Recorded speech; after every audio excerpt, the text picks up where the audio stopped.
নমস্কার। আজকে আলোচনা করতে চলেছি মহাপদ্ম কালসর্পযোগ, যেটা রাশিচক্রের ষষ্ঠতম কালসর্পযোগ। এর আগে আমি আলোচনা করেছি ৫ টা কালসর্পযোগ। কি, কি?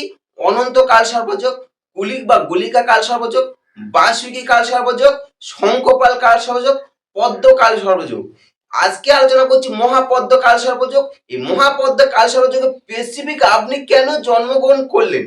স্পেসিফিক আপনার আপনার জন্মছকে যদি মহাপদ্ম কালসর্প যোগ থাকে, অবশ্যই দেখো, ভিডিওটা দেখো, দেখলে বুঝতে পারবেন কেন এই আপনার জন্মছকে এই জন্মটা পেলেন।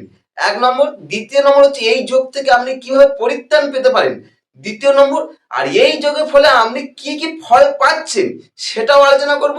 আর সবথেকে বড় কথা, যে মহাপদ্ম যে আপনার যে সর্পটা আছে, যে নাগ আছে, তার সম্বন্ধে বিস্তারিত আমরা জানতে পারবো। প্রথম বলি, কর্মফল আমার হোক, আপনার হোক, স্বয়ং ভগবান হোক, সবাইকে ভোগ করতে হয়। সবাইকে এই সবাইকে কর্মফল ভোগ করতে হবে। এবার আপনার পূর্বজন্ম হয়তো এমন কিছু কর্ম আছে, সেই কর্মের ফলটা আপনি এই জন্মে পাচ্ছেন। এটা তো 100%।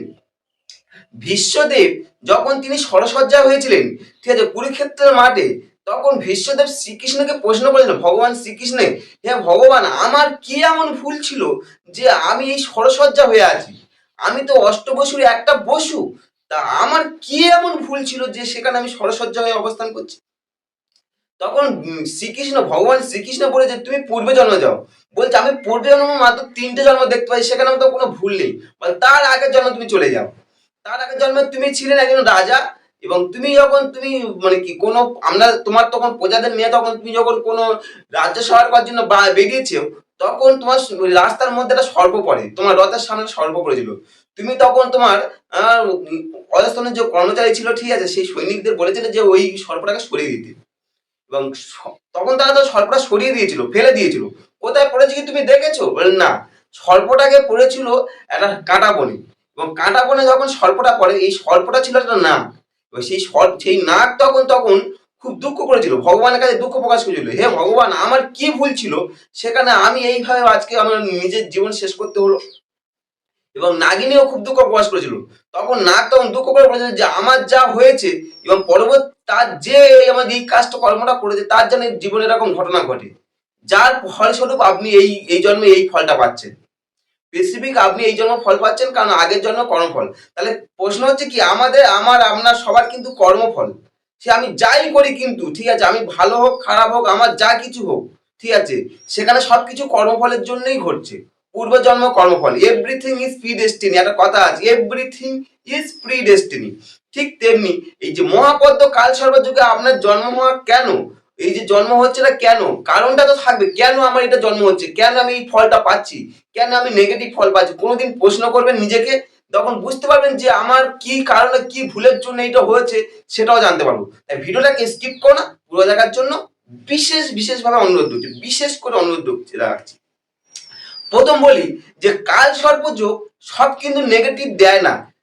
যে কোনো যোগ, আপনার যে কোনো যোগে যে জন্ম হয়, যখন ভগবান আপনাকে জন্ম সৃষ্টিকর্তা যখন আপনাকে পাঠিয়েছে, আপনার কিছু পজিটিভ দিক আছে, তেমনি নেগেটিভ দিক আছে। তেমনি যোগেরও তেমনি কিছু পজিটিভ দিক আছে, তেমনি নেগেটিভ দিক আছে। পজিটিভের কাল সর্পযোগে পজিটিভ তুলনায় নেগেটিভ বেশি, কিন্তু পজিটিভ আছে। কি কি পজিটিভ সেটাও জানো। প্রথম হচ্ছে এই যে কাল সর্পযোগে জন্ম হচ্ছে, যেই হোক, ঠিক আছে, আপনি যার জন্মছকে আছে, এই কাল সর্পযোগী আপনার কর্মঠ করে তুলতে পারে। সেই জাতক না বা জাতিকা যেই হোক, সে কর্মঠ করে তোলে, কর্মঠ হবেই সে, প্রথমত। দ্বিতীয়ত কি বলুন তো, তার মন সবসময় উচ্চাকাঙ্ক্ষী হবে, হাই লেভেলে চিন্তা করবে, মন সবসময় উচ্চাকাঙ্ক্ষী হয়ে থাকবে।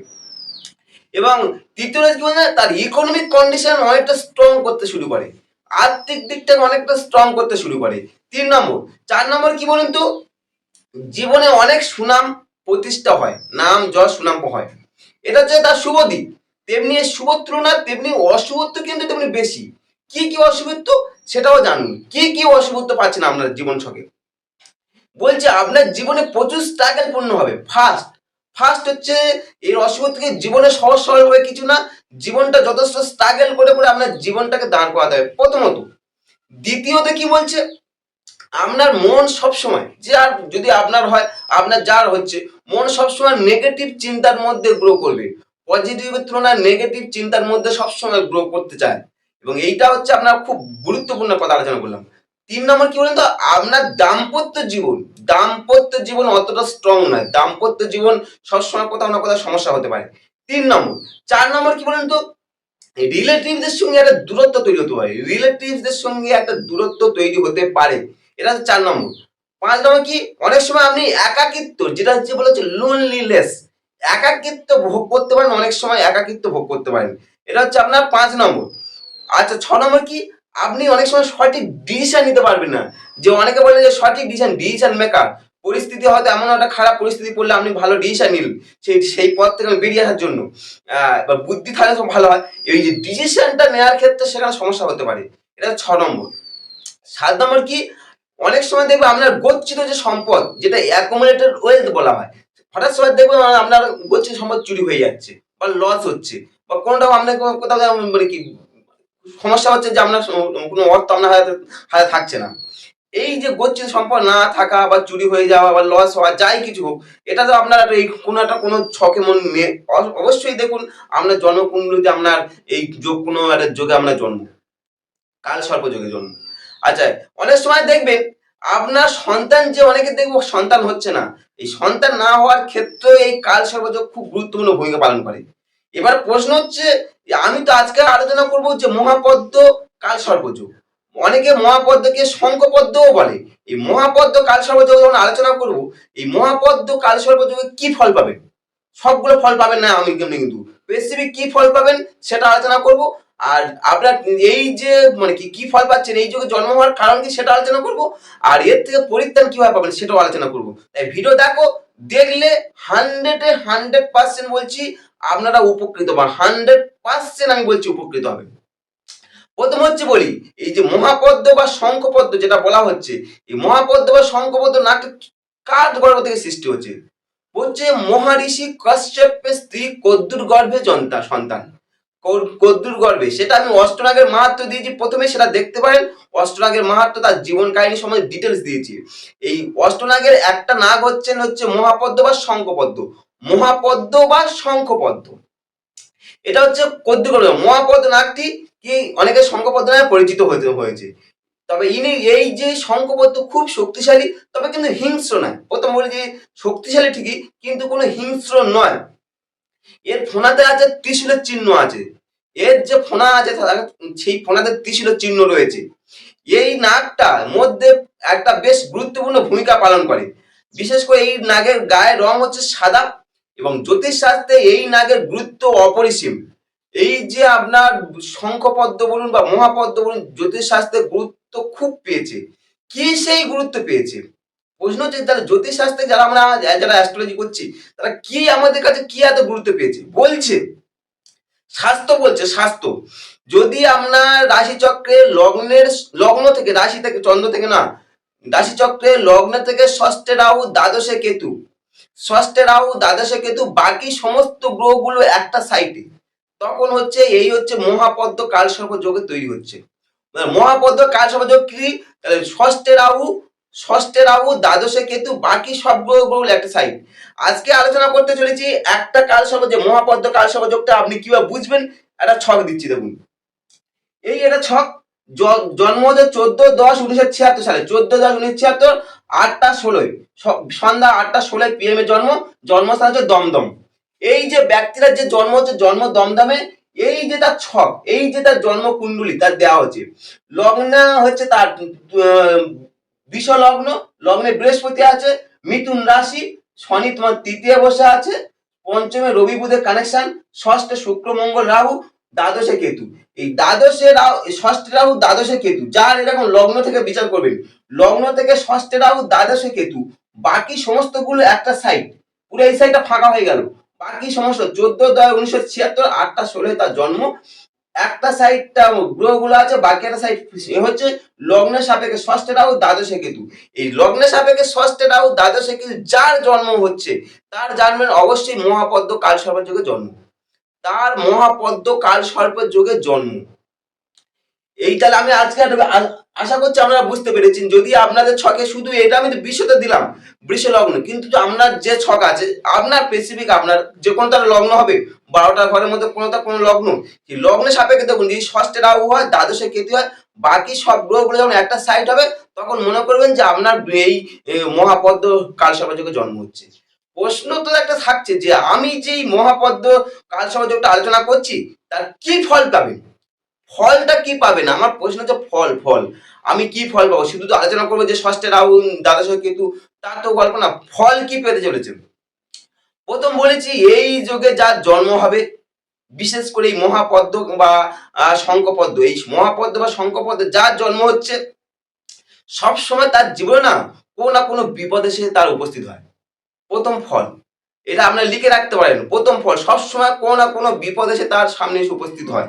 প্রথমত তার অজ্ঞতা হতে পারে, তার কর্ম বিমুখতা হতে পারে, বা তার অক্ষমতা হতে পারে, যে কোনো প্রকারে তার জীবনে উন্নতি করতে দেয় না। জীবনে সবসময় উন্নতির বাধা হয়ে দাঁড়ায়, জীবনে সবসময় উন্নতির বাধা হয়ে দাঁড়ায়।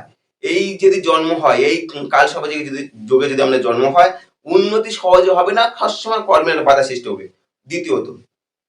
তৃতীয়ত কি আপনার ক্ষুদ্র ক্ষুদ্র অশান্তি, সবসময় ছোটখাটো অশান্তি না সবসময় লেগে আছে, সংসারে হোক, যেখানে যাও, কর্ম যেখানে যাও, সবসময় ক্ষুদ্র ক্ষুদ্র অশান্তি আপনার জীবনে কন্টিনিউয়াসলি লেগে রয়েছে। এটা হচ্ছে আপনার 3 নম্বর ফল পাবেন। জীবনে সাফল্য পরিমাণ কম হয়, সাফল্য পরিমাণ যথেষ্ট কম হয়। যখন সাফল্য কম হলে কি হয় বলুন তো, সে প্রচন্ড হতাশাগ্রস্ত হয়।